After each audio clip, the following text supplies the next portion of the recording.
Assalamualaikum students, how are you? Hope so you will be fine and safe at your homes.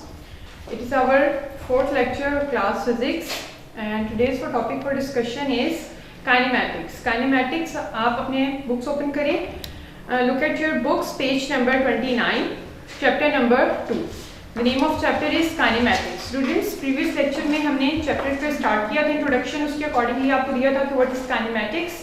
And फिर secondly हमने types को discuss किया था, types of motion. तो थोड़ा सा आपको रिमाइंडर दे देती हूँ what is kinematics. Kinematics is the study of motion of objects without discussing it's cause. Means आप उनकी कॉजेस को डिस्कस नहीं करते, जस्ट एज आप क्या करते हैं उनकी मोशन के अकॉर्डिंगली करते हैं कि what is the type of motion. ठीक है, इसके बाद आपने लुक एट पेज नंबर 29. आपने डिस्कस किया था about rest and motion. What is rest and what is motion. A body is said to be at rest if it does not change its position with respect to its surrounding. कोई भी body rest की position में है अगर वो अपनी position change नहीं कर रही है. ठीक है students. Okay, next motion. What is motion? A body is said to be in motion if it does changes its position with respect to its surrounding. इसके बाद थर्ड वन पैराग्राफ में आपने रीड किया था about relative. A body is in both rest and motion, यानी कि दोनों situations में एक ही बॉडी एट अ टाइम मौजूद हो तो it is called it's relative. Okay, a body is said to be at rest and a body is said to be in motion is called relative. So इसकी सबसे अच्छी example थी a passenger sitting in अ बस. उसके बाद students आपको बताया था टाइप्स ऑफ मोशन. मोशन है तो मोशन की बहुत सारी आपके पास टाइप्स हैं, उसके अकॉर्डिंगली हमने रीड भी किया था. There are 3 types of motion. First of all you have to look at on the word. Kinematics में आपने रीड किया था पोजीशन मोशन की बारे में कि types of motion and what is the type of motion, यानी कि मोशन कैसी है और किस तरह की आपने वो पढ़ना है without discussing it's causes and effects. यानी आपने उसकी कॉजेस भी रीड नहीं करनी है ना ही उसके इफेक्ट्स, जस्ट एज आपने टाइप्स देखनी है. So types of motion, there are 3 types of motion. First of all translatory, second is rotatory and third one is vibratory. Okay students, first of all translatory motion. अब translatory motion को आगे further 3 streams में distribute किया हुआ है. First of all linear, second circular and third one is random. तो translatory motion की first of all definition read करेंगे आप लोग. Look at page number 29. Page के बिल्कुल लास्ट पर एंडिंग पर आप देखेंगे पिंक बॉक्स में ट्रांसलेटरी मोशन की डेफिनेशन है. Okay students, look at. In translation motion, a body moves along a straight line without any rotation. The line may be straight or curved. Means आपके पास कोई भी ऐसी बॉडी जो है वो मूव कर रही है रोटेशन विदाउट एनी रोटेशन, यानी सर्कुलर मोशन में मूव किए बगैर. अब रोटेशन उसकी may be it is either be straight और आइदर बी कर्व, या वो स्ट्रेट हो सकती है और या वो कर्व हो सकती है. ओके स्टूडेंट्स, अब नेक्स्ट इसके फर्दर 3 स्ट्रीम्स हैं, linear, circular and random. Okay, first of all linear motion. The straight line motion of a body is called linear motion. Means आपके पास किसी भी बॉडी की स्ट्रेट लाइन मूवमेंट जो है वो लीनियर मोशन है. And secondly circular motion, a body moves in a circular path is called circular motion. यानी किसी भी बॉडी की जो सर्कुलर पाथ में मूवमेंट है वो आपके पास सर्कुलर मोशन है. Third one is random motion. The irregular and disordered movement of an object is called random motion. Look at page number 31. Okay students, next definition is rotatory motion. Okay, rotatory motion की first of all आप definition पढ़ेंगे. First of all definition of rotatory motion is the spinning motion of a body about its axis is called its rotatory motion. Spinning motion means अपने ही axis के गिर्द, अपनी axis के around किसी भी body की जो मूवमेंट है वो आपके पास रोटेटरी मोशन कहलाती है. फर्स्ट ऑफ ऑल इसकी एग्जांपल्स एंड डायग्राम्स में आपके पास गिवन है, बुक पर आप देख भी सकते हैं. टॉप की है, व्हील की है और उसके बाद स्टीयरिंग व्हील की आपके पास एग्जांपल है. ठीक है students, so the spinning motion of a body about its axis is called its rotatory motion. Okay students, next look at page number 32, vibratory motion. Vibratory motion में आपके पास क्या है, the to and fro and the back and forth motion of a body about its axis is called vibratory motion. To and fro. What is to and fro? To means आगे आप किसी चीज के आगे की तरफ मूव कर रहे हैं, and fro means backward, towards and backwards. ठीक है, so the to and fro movement of a body is called vibratory motion. First of all इसकी एग्जांपल आपके पास सिंपल पेंडुलम की है. सिंपल पेंडुलम में आप अगर इसको मूव करवाएंगे, क्लॉक पेंडुलम है. नेक्स्ट सेकेंडली आपके पास स्विंग की एग्जांपल जो है वाइब्रेटरी मोशन की टाइप्स हैं. आप देखेंगे उसकी मोशन जो है टू एंड फ्रो आगे और पीछे की तरफ बार बार अपने ही जगह पर रहते हुए, लेकिन टू एंड फ्रो आगे पीछे बार बार बैक एंड फोर्थ अपने आप को रिपीट कर रही है मूवमेंट को। सो ये आपके पास वाइब्रेटरी मोशन की एग्जाम्पल है। So definition look at page number 32, vibratory motion. Look at page number 32 in the pink box. To and fro motion of a body about its mean position is known as vibratory motion. इसकी example आपके पास example number 2.10 में भी है and 2.11 में भी है। एक child जो है वो आपके पास स्विंग पर क्रॉल कर रहा है एंड सेकेंडली एक क्लॉक में आपके पास पेंडुलम की एग्जाम्पल है।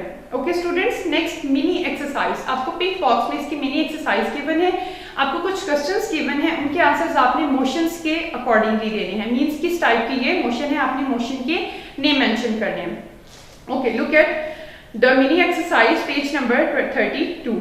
Okay, first question, When a body is said to be at rest, कोई भी बॉडी रेस्ट की पोजीशन में कब होती है?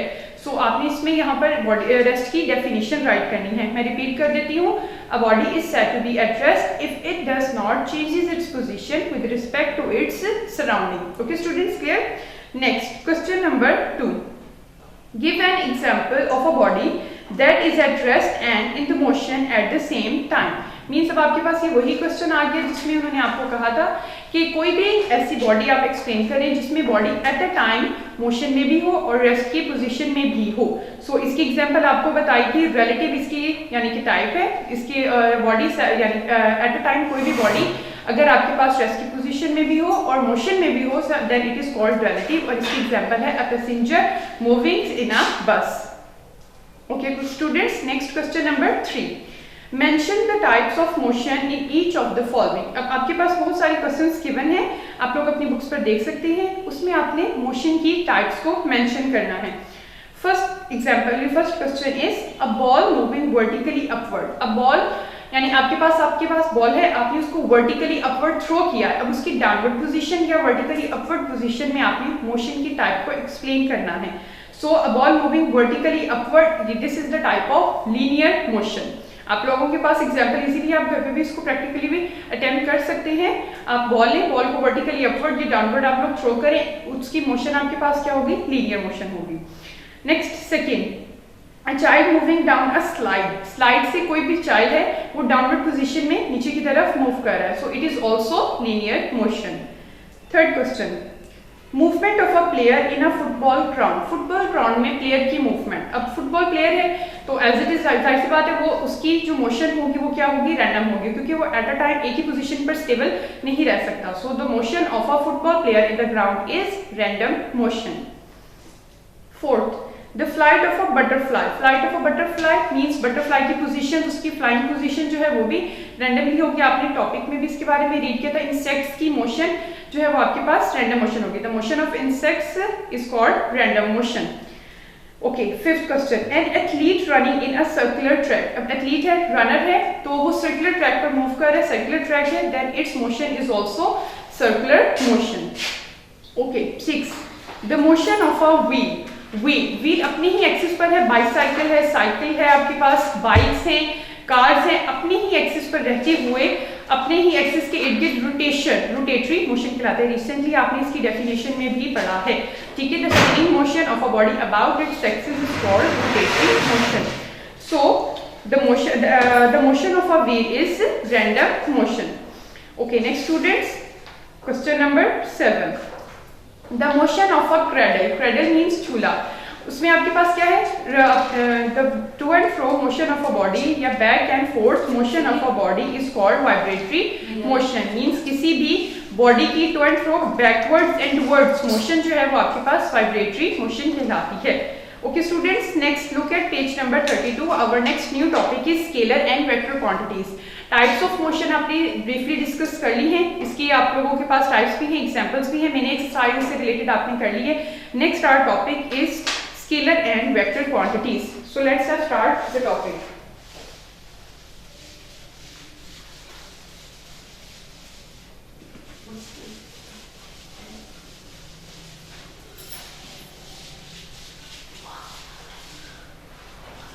Okay, next scalar and vector quantities.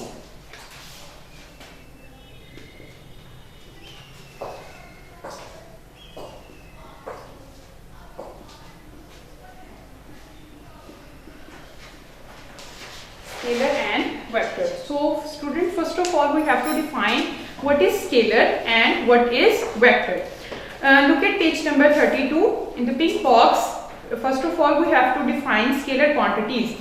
A scalar quantity is completely described by its magnitude only. Student, first of all we have to define magnitude. What is magnitude? Magnitude आपके पास किसी भी चीज की क्वांटिटी, मेजरमेंट या मिकदार को कहते हैं. इसकी डेफिनेशन स्केलर का जो टॉपिक है उसकी स्टार्टिंग लाइंस पर ही गिवन है. मैं रीड कर रही हूँ, आप भी देख लें. A physical quantity which can be completely described bye its magnitude is called a scalar. ये स्केलर क्वांटिटीज की डेफिनेशन है. उसके बाद the magnitude is of a quantity means, a magnitude क्या है, what is magnitude? The magnitude of a quantity means its numerical value with an appropriate unit such as kilogram, seconds and meters. Means आप उसके units के accordingly किसी भी चीज को measure कर रहे हैं. For example, length है आपके पास, mass है, time है, that is called its magnitude. Magnitude means something's quantity. Okay student, first of all define scalar. A scalar quantity is completely described by its magnitude only. आप किसी भी चीज में जब क्वांटिटी को ओनली मेजर करते हैं then it is called its scalar quantity. For example, length, mass, time, speed, volume, work and energy. These are the examples of scalar quantities. Okay students, next topic is vector. What is vector quantities? Vectors की first of all हम definition करेंगे. First of all, we have to define vectors. A vector quantity is described completely by its magnitude and direction. Means scalar और vector quantities में magnitude तो हमने find करनी है, लेकिन vector quantities में एक extra चीज भी हम find करेंगे, that is called its direction. Means vector में direction हम must find करेंगे. So a vector quantity is described completely by magnitude and direction. For example, इसकी एग्जाम्पल्स भी हमें गिवन है. वेक्टर क्वांटिटीज में velocity, displacement, force, momentum, torque is the examples of vector quantities. Okay students, separately भी अगर आप चाहें तो इसको राइट कर सकते हैं. एज इट इज आपके पास डेफिनेशंस भी गिवन है. मैं अगेन रिपीट कर रही हूँ. Scalar quantities, a scalar quantity is described completely by its magnitude only and a vector quantity is described completely by its magnitude and direction. Scalar quantities की examples हैं आपके पास length, mess, time, because आप उसमें just इस quantity major करते हैं, लेकिन vector quantities में आप क्वांटिटी के साथ साथ उसकी डायरेक्शन को भी मेजर करते हैं. And vector quantities describe completely its magnitude and direction. Students, आपने इस टॉपिक में जस्ट इसकी डेफिनेशंस एंड एग्जांपल्स लर्न करनी है. Okay, next look at page number 34. Representation of vectors means आप स्केलर क्वांटिटीज को रिप्रेजेंट नहीं कर सकते. These are just quantities and we can measure it. आप इसको मेजर कर सकते हैं लेकिन आप इसे रिप्रेजेंट नहीं कर सकते because there is no direction in the scalar quantities. Okay, next representation of vector. Vectors को हम रिप्रेजेंट इसलिए कर रहे हैं क्योंकि इसमें मैग्नीट्यूड के साथ साथ उसकी डायरेक्शन भी इंक्लूड है. So we have to represent the vectors.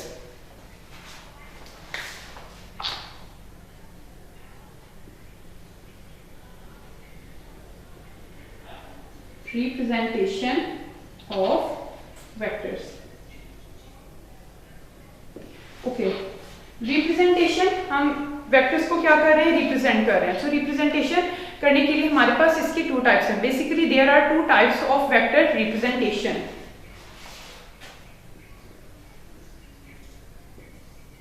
Basically there are two types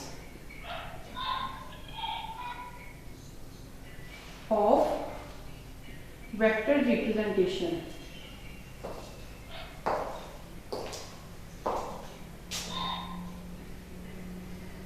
First one is symbolically, means आप symbols के accordingly उसको represent करेंगे. And second is graphically.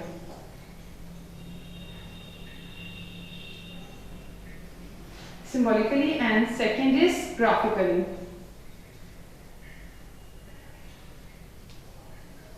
Okay, representation of vectors में you have to represent vectors in two terms. First of all symbolically and second is graphically. Okay students, look at page number 32, paragraph number 1. अब representation of vectors में paragraph ही आपके पास 2 ही given है. First of all you have to explain symbolically vectors. Vectors की definition आपने पढ़ी है, उसमें magnitude भी है और उसकी क्वांटिटी के साथ उसकी डायरेक्शन भी इन्वॉल्व है। Okay students, first of all मैं आपको बता रही हूँ, पैराग्राफ रीड करते हैं, नेक्स्ट सेकेंडली फिर उसको एक्सप्लेन करते हैं। To differentiate a vector from a scalar quantity, we generally use bold letters to represent vector quantities such as f, a, d or a bar or arrow over its symbol such as f। अब given है means आपके पास bold letters में first of all we have इसको explain कर रहे हैं।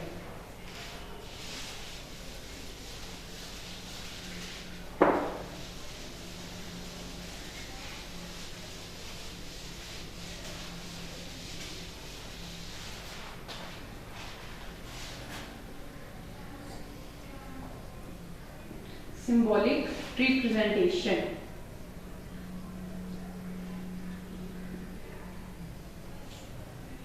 Okay student, first of all symbolic representation में आपने कहा है कि उन्होंने कहा है कि हम उनको बोल्ड लेटर्स में, बोल्ड मीन थोड़े से नॉर्मली आपके पास जिस तरह लेटर्स हैं उनसे थोड़ा सा इंक्रीज करके हम उनको लेटर्स को एक्सप्लेन करेंगे।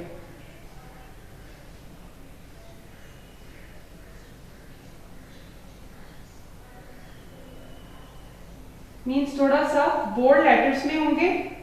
For example in this form a, या फिर आपके पास होगा इन दिस फॉर्म, जैसे बुक में गिवन है आपके पास एफ है, ए है, थोड़े से ये क्या हो जाएंगे, हाईलाइट हो जाएंगे, थोड़े से बोल्ड फॉर्म में हम इनको हाईलाइट करेंगे because these are the vectors.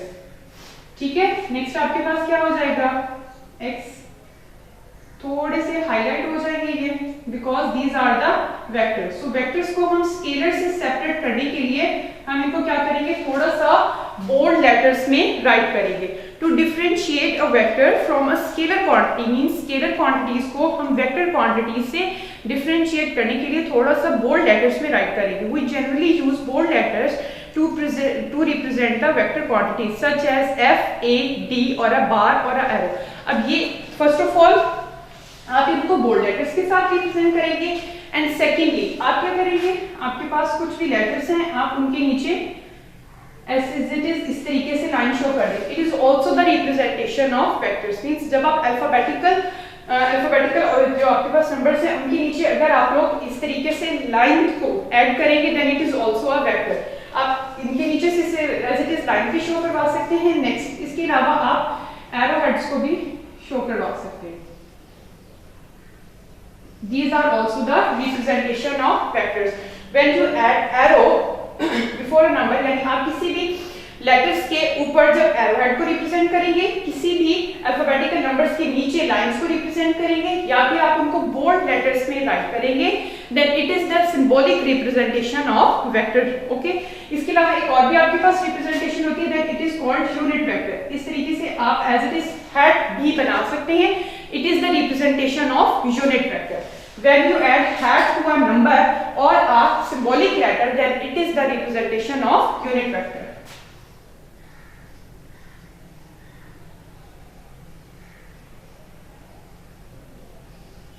It is the representation of unit vector when you add hat। ये देखिए आपके पास ये स्मॉल सी हैट है, जब आप किसी नंबर के ऊपर ऐड करेंगे then it is called the unit vector। Okay students, it is the symbolic representation of vectors. मैं आपको दोबारा बता देती हूँ। सिंबॉलिक रिप्रेजेंटेशन में आप क्या करेंगे, आप अल्फाबेटिकल ऑर्डर्स में जो भी नंबर्स हैं या आप उनको बोल्ड लेटर्स में राइट करेंगे या आप एरो हेड लगा सकते हैं या कोई भी लाइन जो है उन अल्फाबेटिकल नंबर्स के नीचे ड्रॉ करेंगे, सो वो वेक्टर क्वांटिटीज जो है उनको रिप्रेजेंट करेंगे। Okay, next graphically representation. Graphical representation में आपके पास ग्राफिकल रिप्रेजेंटेशन में भी टाइप्स है। आप एरो हेड के जरिए उसको शो करवाएंगे किसी भी नंबर्स को, और सेकेंडली उसके अकॉर्डिंगली ग्राफिकल रिप्रेजेंटेशन में आप नंबर्स को ऐड भी कर सकते हैं by head to tail rule method. Okay, next graphical representation.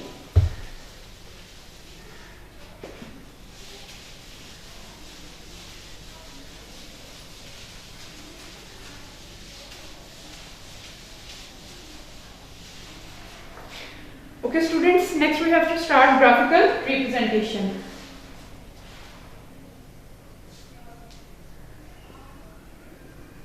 Graphical representation।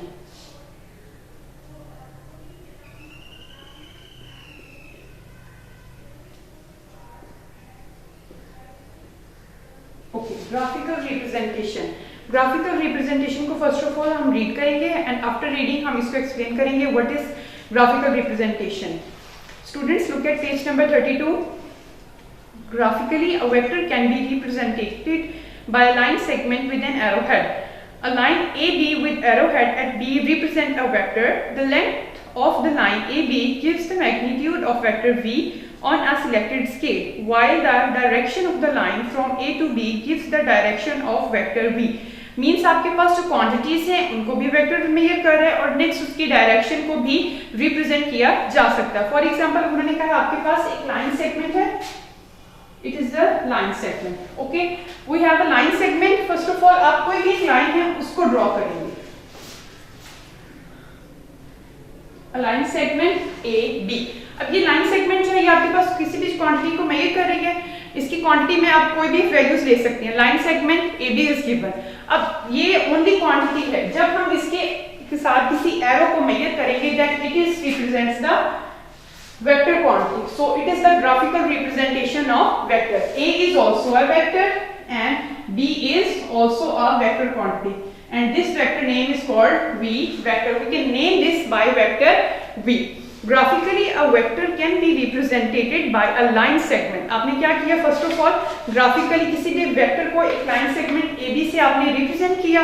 It is also a vector. आप वेक्टर को मेजर ना भी करें, जस्ट एज अगर आपने एरो ही लगा दी उसी से इसकी आइडेंटिफिकेशन हो जाएगी कि it is a vector quantity with an arrowhead. The line segment AB with arrowhead at B represents a vector. Means आपके पास ये देखिए B की डायरेक्शन में आपके पास एरोहेड है, then it is called its B direction, it is called its head, and A direction it is called its tail.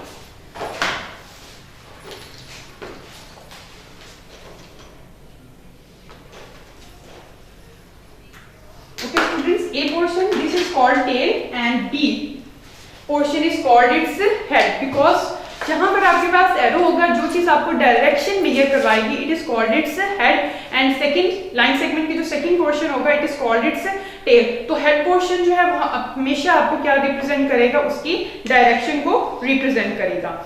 Okay, next remaining read करते हैं। The length of line A B gives the magnitude. A B line जो है वो उसकी magnitude को represent करेगी। जब तक हम एरो ऐड नहीं करेंगे तब तक वो जस्ट इस मैग्नीट्यूड को ही रिप्रेजेंट करेगी। जैसे ही हमने बी के साथ या ए के साथ किसी एरो को अप्लाई किया, एरो को ऐड किया, साथ ही उसने क्या किया, उसने वेक्टर की रिप्रेजेंटेशन को स्टार्ट कर दिया। The line of the line A B gives the magnitude of the vector V on a selected scale, while the direction of the line from A to B। जब हमने arrow को add किया, whenever we have to add the arrow in the line segment AB, it represents the vector in the direction of B। कि उसने साथ ही क्या किया, B के साथ अपनी डायरेक्शन को क्या किया, रिप्रेजेंट किया। So students, it is the direction of representation of vector। इसी के अकॉर्डिंगली आप देख सकते हैं आपके पास जो स्केल है उसको भी हम रिप्रेजेंट करेंगे। रिप्रेजेंटेशन ऑफ वेक्टर्स की आपके पास दो टाइप्स हैं, first of all symbolically and second is graphically. आपने इसको ब्रीफली एक्सप्लेन किया। सिंबॉलिक में हम क्या करते हैं, हम उनको बोल्ड लेटर्स में राइट करते हैं, या हम किसी एरोहेड को ऐड करते हैं, या हम फिर किसी अंडरलाइन से यानी किसी लाइन को उन नंबर्स के या ग्राफिक अल्फाबेटिकल ऑर्डर्स के नीचे राइट करते हैं। सेकेंडली ग्राफिकल रिप्रेजेंटेशन है। ग्राफिकल रिप्रेजेंटेशन में आप किसी भी लाइन सेगमेंट को उसकी मैग्नीट्यूड के साथ उसके एरोस के साथ ऐड करते हैं ताकि वो उसकी डायरेक्शन को रिप्रेजेंट करे। Okay students, next look at page number 35. Last topic, position. What is position? First of all we have to define position. Position को हम define करेंगे and next उसके बाद आपके पास जो उसकी example होगी वो भी होगी देंगे। The term position describes the location of a place or a point with respect to some reference point called an origin। Means किसी reference point से maximum reference point से किसी origin तक जो आप distance cover कर रहे हैं then it is called its position।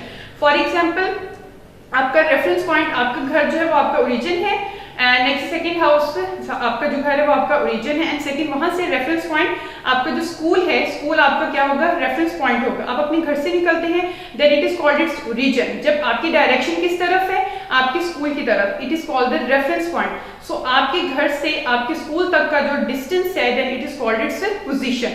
आप अपने ओरिजिन से अपने रेफरेंस पॉइंट तक मूव कर रहे हैं then it is called its position.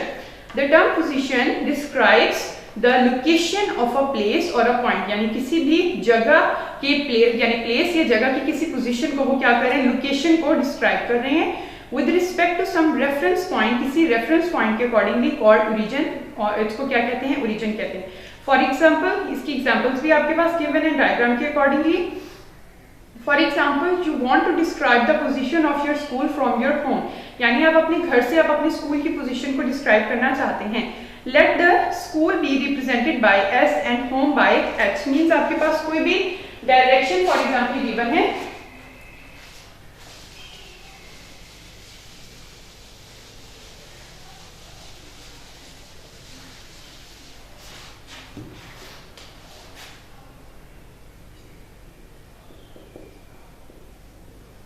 Okay students, अब आपके पास उन्होंने क्या गिवन है, उन्होंने कहा है आपके पास हाउस है, और नेक्स्ट सेकेंड एग्जांपल में उन्होंने क्या कहा है, आपके पास स्कूल है। अब उसके आपके पास बहुत सारे वेज हैं। For example, house is the origin and your school is the reference point. अब इसके बहुत सारे आपके पास वेज हैं, आप एज इट इज बहुत सारे डिफरेंट वेज के अकॉर्डिंगली अपने स्कूल की मूवमेंट में जाते हैं, लेकिन उसका जो मैक्सिमम डिस्टेंस है जो आप कवर कर रहे हैं आपके हाउस से आपके स्कूल तक का, then it is called its position. For example, you want to describe the position of your school from your home. Let the school be represented by S and home by H.